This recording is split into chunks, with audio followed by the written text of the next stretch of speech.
To be फिजिक्सिफाइड। आज हम लोग फॉलो अप लेकर के आए हैं सीबीएसई का सर्कुलर जो आ चुका है, cbse.nic.in पे अवेलेबल है कि 12th का जो रिज़ल्ट है वो कैसे टैबुलेट होगा। What is the tabulation policy of class 12th। बहुत से बच्चे इस बारे में उन्होंने कमेंट किया कि सर डिटेल्ड वीडियो बनाइए, तो हेयर इट इज़। तो पहले भी मैंने तुम्हें बताया था कि जो बोर्ड है it is working on 30+30+40 formula. अब ये 30+30+40 फार्मूला क्या है कि 30% जो आपका असेसमेंट लिया जाएगा वो क्लास 10th से लिया जाएगा, 30% जो लिया जाएगा वो क्लास 11th के फाइनल जो एग्ज़ाम्स हैं, जो सेशन एंडिंग एग्ज़ाम है उनका थ्योरी कंपोनेंट लिया जाएगा, और 40% जो है वो 12th का लिया जाएगा। तो अब इसे डिटेल में समझ लेते हैं। बोर्ड ने कहा है कि थ्योरी कंपोनेंट और प्रैक्टिकल कंपोनेंट दोनों अलग अलग होते हैं 12th में। प्रैक्टिकल या प्रोजेक्ट कह लें, कुछ सब्जेक्ट्स में उसे प्रोजेक्ट कहते हैं। तो प्रैक्टिकल के मार्क्स को बोर्ड एज सच ऐड करेगा, मतलब 20 का अगर है तो 20 एज सच, 20 में से जितने आपको मार्क्स मिल गए होंगे प्रैक्टिकल से, प्रोजेक्ट्स आपके हो गए होंगे। 30 मार्क्स का है तो 30 मार्क्स आपको एज सच, उसमें से जितने भी आपको नंबर मिले वो एज सच ऐड हो जाएंगे। और कुछ हमारे सब्जेक्ट्स होते हैं जैसे फाइन आर्ट्स है, म्यूज़िक है, तो उसमें 70 मार्क्स का भी प्रैक्टिकल और प्रोजेक्ट होता है, तो वो 70 मार्क्स में से जितने आपको मिल गए होंगे वो एज सच ऐड हो जाएंगे। तो ये जो थ्योरी का कंपोनेंट है, अब नेचुरल सी बात है, अगर प्रैक्टिकल 20 है तो थ्योरी का कंपोनेंट 80 का हो गया। प्रैक्टिकल 30 है किसी सब्जेक्ट में तो उसमें थ्योरी कंपोनेंट 70 का हो गया। और अगर प्रैक्टिकल 70 है तो नेचुरल सी बात है थ्योरी का कंपोनेंट 30 का हो गया, जो कि बहुत कम सब्जेक्ट्स होंगे, बहुत कम स्टूडेंट्स होंगे, बहुत कम कैंडिडेट्स होंगे फाइन आर्ट्स और म्यूज़िक वगैरह में। फिलहाल हमारा जो फोकस है, हमारे जो ज़्यादातर स्टूडेंट्स जो इन्फ्लुएंस हो रहे हैं वो इस कैटेगरी में है 80-70 का जो थ्योरी कंपोनेंट है। ठीक है, तो 80 का जो ये कंपोनेंट है वो कैसे होगा भैया, इसमें जो है तुम्हारा 30% 10th से ले लिया जाएगा। 30% हुआ 80 का 24, मतलब आउट ऑफ 24 तुम्हें मार्क्स दिए जाएंगे क्लास 10th के असेसमेंट से। अब क्लास 10th से कैसे दिए जाएंगे सर, तो 10th के तुम्हारे जो भी सब्जेक्ट्स हैं उसमें जो मेन 5 सब्जेक्ट्स हैं, मेन 5 में ज़्यादातर जो हैं वो आपके इंग्लिश, हिंदी, मैथ्स, साइंस और सोशल साइंस SST, ये जो है 5 मेन सब्जेक्ट्स जो हैं वो सीबीएसई में कंसीडर किए जाते हैं। हिंदी के अलावा कुछ बच्चों के पास संस्कृत होता है हिंदी की जगह पे। तो इंग्लिश, ये जो सब्जेक्ट्स हैं, मतलब 2 लैंग्वेजेस और ये 3 जो सब्जेक्ट्स हैं, इनमें से जो बेस्ट 3 होंगे, बेस्ट 3 मान लीजिए आपके मैथ्स, साइंस और इंग्लिश में बेस्ट हैं, मतलब आउट ऑफ 100 आपने इसमें भी आपके 80 आए हैं, इसमें भी 80 आए हैं, इसमें भी 100 में से 80 आए हैं, तो 240 हो गए।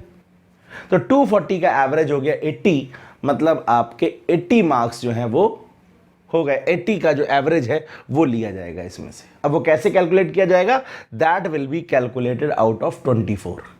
किस में से कैलकुलेट किया जाएगा, वो जो वेटेज लिया जाएगा वो 24 में से लिया जाएगा, आउट ऑफ 24। मतलब maximum marks, if the theory component is of 80 marks, then the maximum marks allotted to class 10th will be 24 में से लिया जाएगा। अब मतलब अगर किसी बच्चे के इधर 100 आउट ऑफ 100, मतलब बेस्ट 3 जो है वो 300 आउट ऑफ 300 हैं, तो उसको 24 में से 24 मार्क्स मिल जाएंगे। मतलब 100% मार्क्स अगर किसी बच्चे ने स्कोर किए हैं बेस्ट 3 सब्जेक्ट्स में, तो उसके जो मार्क्स हैं वो यहाँ भी 100% हो जाएंगे, मतलब 24 आउट ऑफ 24 हो जाएंगे।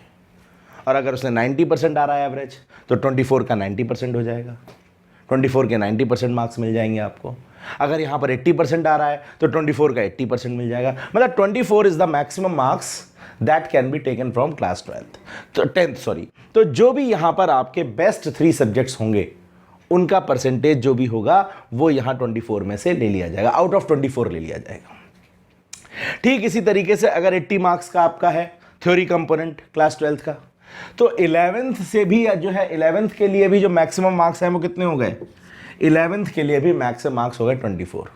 मतलब आपके जो भी नंबर आए होंगे, जितने परसेंट भी नंबर आए होंगे करस्पॉन्डिंग सब्जेक्ट में, अब यहां याद रखना है कि ये वाला जो 24 में से जो भी मिलेगा ये आपका सभी सब्जेक्ट्स में वैसे ही जुड़ जाएगा। मतलब फिजिक्स में भी, मतलब मान लीजिए आपके 24 में से 21 हो रहे हैं या 24 में से 18 आ रहे हैं आपके out of this as per this best 3 subjects, तो वो 18 आपके सभी सब्जेक्ट्स में ऐड होंगे। इंग्लिश में भी 18 मार्क्स ऐड हो जाएंगे।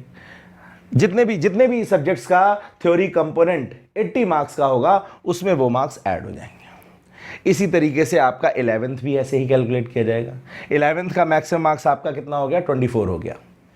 मतलब मान लीजिए आपके फिजिक्स में 100 में से 100 आए थे in class 11th theory component, मतलब 70 आउट ऑफ 70 आए थे। इंग्लिश की बात नहीं, फिजिक्स की बात नहीं कर रहे हैं, फिजिक्स का 70 का होता है, हम किसी और सब्जेक्ट की बात, मतलब इंग्लिश की बात कर ले रहे हैं। तो इंग्लिश में अगर आपके 100 आउट ऑफ 100 आए थे, 80 out of 80, sorry theory component की बात हो रही है, अगर आपके इंग्लिश में 80 आउट ऑफ 80 आए थे क्लास 11th में, तो यहां आपके 24 आउट ऑफ 24 जुड़ जाएंगे। ठीक है भैया। अब बात करते हैं 12th की। तो 12th में 40% देखो, तो 12th में ये हो गया 32। मतलब 12th में जो भी रिजल्ट कमेटी बनेगी as per CBSE norms, CBSE ने कहा है कि भाई स्कूल में प्रिंसिपल साहब को लेकर के, कुछ सीनियर मोस्ट टीचर्स को लेकर के, कुछ बाहर के दूसरे स्कूल के टीचर्स को लेकर के एक कमेटी बनाई जाएगी। वो कमेटी देखेगी, असेसमेंट करेगी कि आपके स्कूल में कितने टेस्ट हुए हैं बच्चों के, कैसे क्या, किस टेस्ट का कितना वेटेज है, कौन सा कैसे हुआ है, और उस वेटेज के हिसाब से जो कमेटी एक एग्रीमेंट पे पहुंचेगी, कंसेंसस पे पहुंचेगी, तो 32 जो है मैक्सिमम मार्क्स आपको मतलब maximum marks for class 12th will be 32। 32 में से आपका जो भी अचीवमेंट होगा वो कैलकुलेट किया जाएगा। जो भी आपकी परसेंटेज ऑफ मार्क्स होगी that will be calculated out of 32। और नेचुरल सी बात है, अगर 80 मार्क्स का थ्योरी कंपोनेंट है तो 20 मार्क्स का प्रैक्टिकल होगा। अगर 20 आउट ऑफ 20 आपको मिले हैं तो ये 20 एज सच ऐड हो जाएंगे। मतलब आपने सपोज 24 में x मार्क्स मिले हैं आपको, इस 24 में आपको y मार्क्स मिले हैं, और इस 32 में आपको z मार्क्स मिले हैं, यहां पर आपको 20 मिले हैं, तो आपके रिपोर्ट कार्ड में जो रिफ्लेक्ट होगा that will be x plus Y plus Z plus 20, अगर आपको पूरे प्रोजेक्ट में 20 मिले हैं। इसी तरीके से जो 70 मार्क्स वाले हो गए, 70 मार्क्स वाले जैसे फिजिक्स हो गया, केमिस्ट्री हो गया, बायोलॉजी हो गया, कंप्यूटर साइंस हो गया, जो प्रैक्टिकल सब्जेक्ट्स हैं, तो उसमें जो है यहां पर 10th के मैक्सिमम मार्क्स हो जाएंगे 21 मैक्सिमम मार्क्स। मतलब जो भी यहां पर परसेंटेज होगा आपका, जो भी यहां पर एवरेज होगा बेस्ट 3 सब्जेक्ट्स का, वो जितना भी हो, मान लो 80% है तो 21 का 80% हो जाएगा यहां पर मार्क्स। मतलब 80% कितना हो गया, 8 1 जा 8, तो ये हो गया 16.8 समथिंग। तो जो भी आपका यहां पर होगा 10th का बेस्ट 3 का percentage that will be calculated out of 21। मतलब अगर हम 100% मान लें, जैसे यहां पर 24 आउट ऑफ 24 हो गया था, तो वैसे यहां 21 आउट ऑफ 21 हो जाएगा। इसी तरीके से 11th में आपके करस्पॉन्डिंग सब्जेक्ट में, जैसे फिजिक्स की बात करें, 11th में भी 30% है, तो 11th के लिए भी मैक्सिमम मार्क्स कितने हो गए, 21 हो गए। मतलब अगर आपके 11th में फिजिक्स में 70 आउट ऑफ 70 आए थे, तो यहां पर 21 आउट ऑफ 21 हो जाएंगे। केमिस्ट्री में आपके 70 आउट ऑफ 70 आए थे, तो यहां भी आपके 21 आउट ऑफ 21 हो जाएंगे। अच्छा, उसके बाद हम लोग बात करें 12th में कितना कंपोनेंट आएगा, तो 12th में 40% आ जाएगा। मतलब 12th के लिए जो मैक्सिमम मार्क्स होंगे इस सब्जेक्ट के, वो हो गए 28, 40% ऑफ 70। तो आउट ऑफ 28 आपको दिए जाएंगे। मतलब आपके प्री बोर्ड में या जो भी आपके और असेसमेंट्स हुए थे, आप में उसने सब में आपके 70 आउट ऑफ 70 आए मार्क्स सब में, तो यहाँ पर भी आपके 28 आउट ऑफ 28 हो जाएंगे। अगर वहाँ पर 90% आए हैं तो यहाँ 28 का 90% आ जाएगा, वहाँ 80% आए हैं तो 28 का यहाँ 80% आ जाएगा। तो ये आपका थ्योरी का इवैल्यूएशन हो जाएगा, x plus Y plus Z. और 30 मार्क्स में से आपको जितने भी मिले हैं, जितने भी मार्क्स मिले हैं एज सच, वो यहाँ पर ऐड हो जाएंगे। मतलब ये x है, ये y है, ये z है, तो यहाँ पर हो जाएगा x plus Y plus Z plus 30। अगर हम मान लें पूरे 30 मार्क्स मिले आपको प्रैक्टिकल में, अगर 29 मिले तो 29 ऐड हो जाएगा, 28 मिले तो 28 ऐड हो जाएगा। तो ये आपके आउट ऑफ 100 मार्क्स आ जाएंगे, ये आपके आउट ऑफ 100 मार्क्स आ जाएंगे। ठीक इसी तरीके से जो म्यूजिक हो गया, जो फाइन आर्ट्स हो गया, जिसमें 30 मार्क्स की थ्योरी होती है, तो उसमें जो है आपका 10th का वेटेज हो गया 9, मतलब 9 में से मार्क्स दिए जाएंगे। 11th का वेटेज भी हो गया 9 में से मार्क्स दिए जाएंगे। इसी तरीके से जो 12th का वेटेज हो गया वो हो गया 12, मतलब 12th में से आपको 12th में जो है आपको 12 में से मार्क्स दिए जाएंगे, और प्रैक्टिकल में आउट ऑफ यहाँ पर 70 हो जाएंगे। खैर इनसे ज़्यादा बहुत ज़्यादा कंसर्न बच्चों का नहीं होगा। तो ये हमारा इवैल्यूएशन रहेगा एज पर जो सीबीएसई है, सीबीएसई के जो पॉलिसी आई है। अब 10th का रिजल्ट सीबीएसई के पास, जिन बच्चों ने सीबीएसई से 10th किया था, तो 10th का रिजल्ट सीबीएसई के पास है, तो सीबीएसई उसमें अपने आप अवेलेबल करा देगा स्कूल्स को, और स्कूल्स जो बेस्ट 3 के जो मार्क्स हैं, जो परसेंटेज है, वो अपने आप ऑटोमेटिकली सॉफ्टवेयर से अपलोड हो जाएंगे। तो बची बात जो है वो केवल 11th और 12th की कहानी बचती है, या जिन बच्चों ने 10th दूसरे स्कूल से किया तो उनके मार्क्स 10th की मार्कशीट मंगा के स्कूल्स को अपलोड करने होंगे। अब बात ये आती है कि सर 11th और 12th के मार्क्स में कैसे क्या होगा कि हमारे बहुत कम आए थे या बहुत ज़्यादा आए थे, है ना, ये भी एक बच्चों के, तो उसको कंट्रोल करने के लिए सीबीएसई ने कहा है कि किसी भी स्कूल के हम लास्ट 3 ईयर्स के या लास्ट 2 ईयर्स के रिजल्ट को देखेंगे। मतलब जैसे मान लो 2000 लास्ट 3 ईयर्स जो है 2017-18 का रिजल्ट देखेंगे स्कूल का, 2018-19 का रिजल्ट देखेंगे स्कूल का, और 2019-20 का रिजल्ट देखेंगे स्कूल का। और इसमें से जो बेस्ट रिजल्ट होगा स्कूल का उस रिजल्ट को रेफरेंस रिजल्ट माना जाएगा, रेफरेंस माना जाएगा। कि जैसे मान लो इस ईयर में जो एवरेज रिजल्ट है वो 72% है, average result of the students, average जानते होगे तुम लोग। इस ईयर में जो एवरेज रिजल्ट है वो 76% है, और इस ईयर में जो एवरेज रिजल्ट है वो 78% है। एवरेज निकाली जाए सारा परसेंटेज का, सब बच्चों का percentage, total percentage upon number of students, तो वो 78% है। तो this year will be considered as the reference year by CBSE. तो जो मार्क्स का डिस्ट्रीब्यूशन है उसको रिस्ट्रिक्ट करने के लिए कि बहुत ज़्यादा इन्फ्लेशन ना हो, कि बहुत ज़्यादा बढ़ा चढ़ा के मार्क्स आ जाएं, दे दिए जाएं, या बहुत ज़्यादा कम करके दे दिए जाएं, ऐसा नहीं होगा। तो the marks will remain in this range only.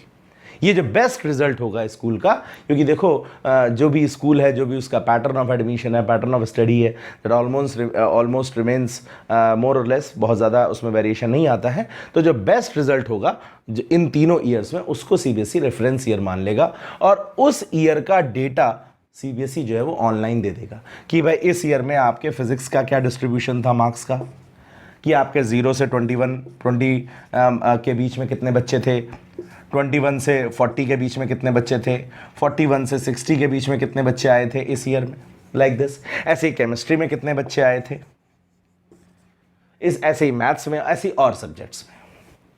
तो जब कमिटी जो है वो मार्क्स को बना लेगी, मार्क्स स्लिप बना लेगी पूरी, जैसे मैंने तुम्हें अभी बताया कि 24 में से 80 के लिए 24 from class 10th, 24 from class 11th and 32 from class 12th। तो जब वो मार्क्स स्लिप बन के तैयार हो जाएगी हर बच्चे की, तो फिर इससे वो टैली किया जाएगा डेटा कि कितने बच्चे जो हैं वो किस रेंज में आ रहे हैं। तो उसमें सीबीएसई ने जो है वो लिबर्टी जो दी है, ±5 मार्क्स की लिबर्टी दी है, वो कमेटी अपने हिसाब से डिसाइड करेगी। लेकिन फिर भी सीबीएसई कह रही है कि जो एवरेज रिजल्ट है वो चेंज नहीं होना चाहिए। आप ±5 कर रहे हैं, लेकिन एवरेज रिजल्ट जो है फिजिक्स का, मान लो उस साल एवरेज रिजल्ट 70% था, या 69% था, या 68% था, the average result should remain unchanged. Whatever you are doing, moderation जो अभी आप कर रहे हैं, तो एवरेज रिजल्ट जो है वो आपका चेंज नहीं होना चाहिए। ये सीबीएसई का जो सर्कुलर है वो कह रहा है। इसी तरीके से केमिस्ट्री में होगा, और ओवरऑल रिजल्ट जो है वो 78 या ±2 में रहना है, इससे ज़्यादा वेरिएशन नहीं हो सकता है। तो इस तरीके से सीबीएसई जो है, अब उसमें ये कह रहे हैं कि भाई जो एडिशनल सब्जेक्ट है उसमें क्या होगा, तो एडिशनल सब्जेक्ट में वो ये कह रहे हैं कि भाई जो बेस्ट 3 का एवरेज होगा वो दे दिया जाएगा। अगर किसी ने सब्जेक्ट चेंज किए हैं 11 से 12th में, तो उसमें भी सीबीएसई ने यही कहा है कि भाई जो बेस्ट 3 है, जो पिछले उसमें जो बेस्ट 3 का है वो उसको आप ले लीजिए, एवरेज ले लीजिए, ठीक ठीक है। अच्छा, अब ये जो हमारे कंपार्टमेंट वाले बच्चे थे जिनका सेकंड कंपार्टमेंट है, या जो प्राइवेट बच्चे हैं, जो पत्राचार वाले बच्चे हैं, उनके लिए सीबीएसई कह रहा है कि when ever the situations will be conducive, exams will be conducted. उसके लिए एग्जाम्स कंडक्ट करेंगे, एक शेड्यूल दे दिया, एक डेडलाइन दे दी है। कहीं अगर प्रैक्टिकल्स रह गए हैं तो सीबीएसई ने कहा 28 जून तक प्रैक्टिकल्स को ऑनलाइन मोड में वाइंड अप कर लेना है, और फिर उसके बाद जो है स्कूल में तैयारियां शुरू कर देनी है, मार्क्स के कलेक्शन की, मार्क्स के अपलोडिंग की, मार्क्स स्लिप्स बना लेनी है। पूरी कमेटी जो है बहुत अच्छा खासा इसमें वर्कआउट करेगी, एक्सरसाइज करेगी कि किसी भी बच्चे का कोई नुकसान ना हो। जितना मैक्सिमम बेनिफिट दिया जा सकता है within this reference year, उतना बच्चों को दिया जाएगा as per the guidelines of the circular. तो बाकी डिटेल्स के लिए आप सर्कुलर को देख सकते हैं। It is available on the CBSE website cbse.nic.in। अगर पॉसिबल होगा तो मैं उसका लिंक जो है वो डिस्क्रिप्शन में दे दूंगा। कोई डिसअपॉइंट होने की ज़रूरत नहीं है बिल्कुल। मैं एक वीडियो पहले भी डाल चुका हूँ, मार्क्स को लेकर डिसअपॉइंटमेंट नहीं लेना है बिल्कुल।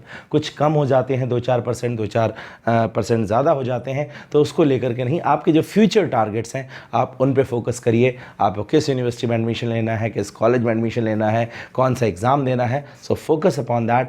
Mind it, marks do not matter much. Yes they matter, but they do not matter much. और स्पेशली जब आपने इतने डिफ़िकल्ट सिचुएशन में 12th किया है, इतने डिफ़िकल्ट सिचुएशंस में आपके एग्ज़ाम्स को कैंसिल किया गया, seeing your health is wealth, you know, health is the most prior thing for anyone in future। अगर हेल्थ नहीं है, हम हेल्दी नहीं हैं, तो फिर हम कुछ भी, सब कुछ बेकार हो जाता है। तो हेल्थ पहले ज़रूरी है, and that is why government has cancelled the exam, seeing all that. तो ये आपके मार्क्स का टैबुलेशन का क्राइटेरिया है।